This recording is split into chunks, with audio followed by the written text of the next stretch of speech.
Assalamualaikum warahmatullahi wabarakatuh. Selamat pagi anak-anakku sekalian. Kembali kita belajar ke sejarah peminatan pertemuan ke-7. Pertemuan ke-7 ini itu kelanjutan dari revolusi-revolusi yang lain. Kita kemarin sudah membahas masalah revolusi Prancis, revolusi Amerika. Nah, pada pertemuan ke-7 ini kita mengkaji secara garis besar itu masalah revolusi Cina.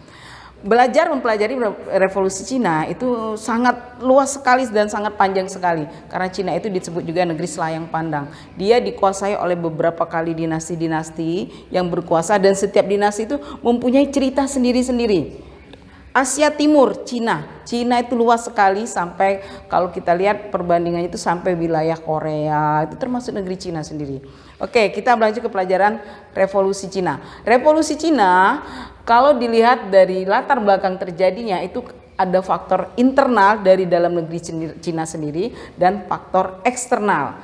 Internal itu yang terjadi dalam negeri sendiri, di dalam negeri Cina sendiri. Apa misalnya? Masuknya dominasi asing dan munculnya paham-paham baru seperti nasionalis, liberalisme. Terus kenapa paham-paham baru itu? Paham-paham baru itu nanti merubah sistem pemerintahan yang saat itu di negeri Cina masih berbentuk kerajaan. Dinasti terakhir Cina itu dinasti Manchu. Dinasti Manchu disebut juga dinasti Qing. Dinasti Qing. Tapi orang Cina asli tidak mau dinasti terakhir Cina itu disebut dinasti Qing. Karena apa? Pendiri dinasti Manchu ini, itu Kaisar Ming, itu bukanlah berasal dari Cina asli, tapi dia dari daratan Manchuria. Jadi dekat ke Jepang, Makanya orang Cina asli itu tidak mau. Kenapa dia kolot? Dia sangat kolot sekali. Orang Cina itu tidak boleh keluar rumah, tidak boleh keluar dari wilayah Qin, tidak boleh menerima pembaruan, sementara gempuran dari luar paham-paham baru itu masuk. Cina punya aturan sendiri, dinasti Ming yang sangat tidak diterima. Salah satunya, kalau kalian sering menonton film Master of China, The Dragon of China, itu ada masa pemerintahan Cina, ada syaratnya, laki-lakinya itu harus botak separuh kepalanya dibotak, separuhnya dikepang. Perempuannya harus punya tradisi mengikat kaki, ini telapak kaki, ini harus diikat ke atas. Jadi kaki-kaki perempuan Cina yang dinasti itu seperti ini. Makanya kalau kamu lihat film-film Cina atau Korea itu sepatu mereka tuh kecil-kecil seperti sepatu anak umur 3 tahun. Itu keunikan dari Cina. Itu sangat kolot sekali, tidak mau menerima. Cina tetap memerintah seperti dinasti Manchu. Dinasti Manchu tidak mau menerima pembaruan ini. Akibat dari pemerintahan yang kolot inilah orang-orang Cina itu bergerak.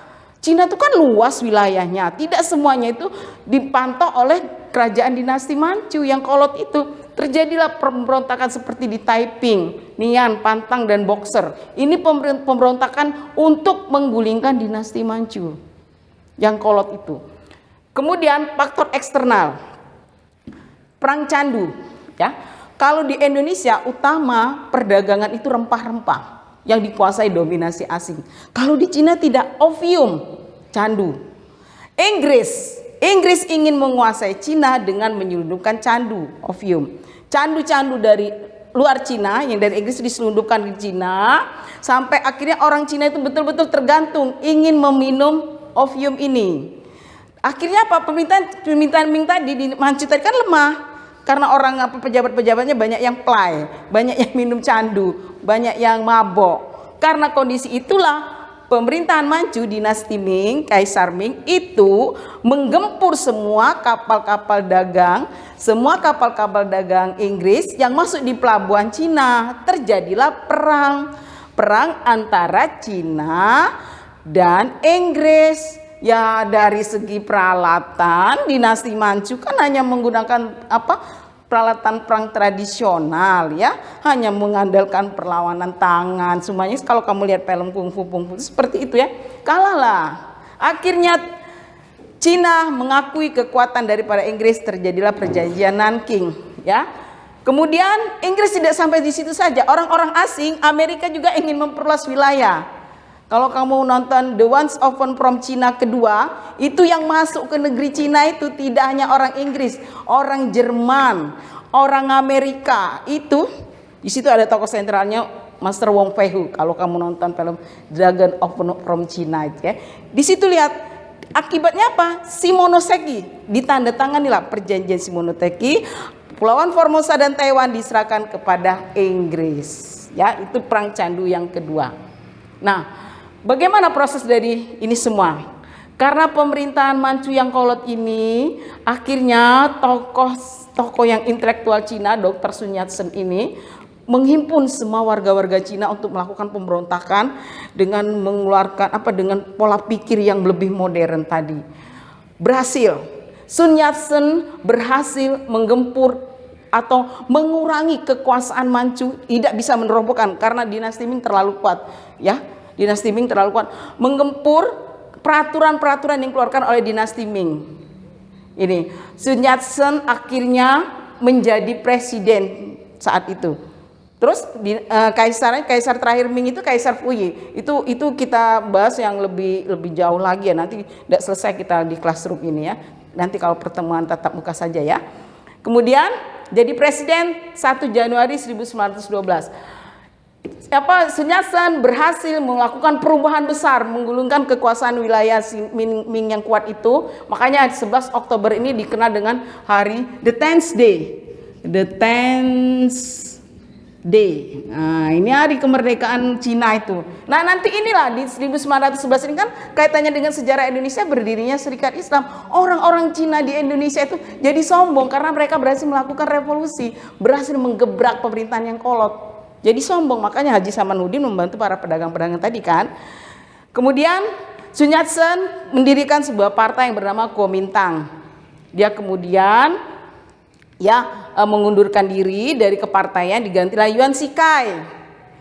Yuan Shikai meninggal dunia karena pertempuran dengan orang-orang asing. Kembali Sun Yat-sen menjadi presiden.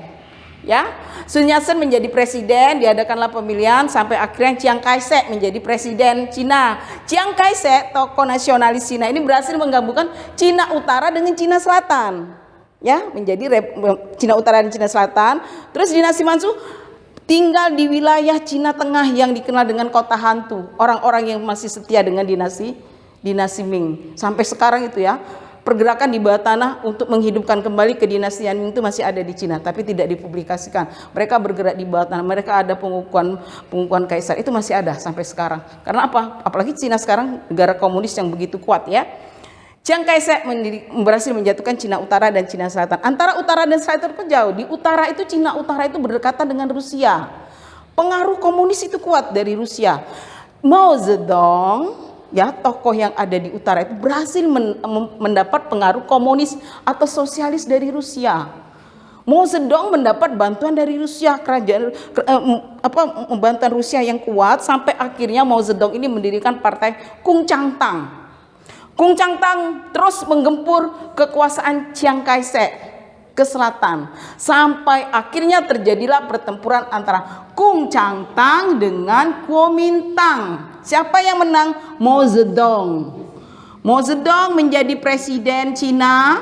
Dia mendirikan Republik Rakyat Cina. Chiang Kai-shek Chiang Kai-shek tidak mau diam.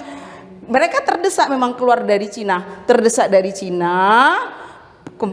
Mereka kemudian lari ke Pulauan Taiwan, berdirilah Republik Rakyat Taiwan. Ini jadi presiden Republik Rakyat Taiwan. Tuh. Cina, presiden yang pertamanya Mao Zedong dengan aliran sosialis komunis. Taiwan, makanya walaupun Taiwan sekarang sudah bergabung menjadi Cina, tapi kalau lihat dari kultur budaya Taiwan dengan RH itu beda. Nah, Taiwan itu lebih modern karena dia nasionalis. Orang-orang Taiwan itu lebih modern. Tapi kalau Republik Rakyat Cina karena sosialis petani yang dominan, wah itu beda, dari style mereka juga beda sampai sekarang. Itu sekilas tentang revolusi Cina. Nanti kita bahas lagi. Ibu akhiri, wassalamualaikum warahmatullahi wabarakatuh.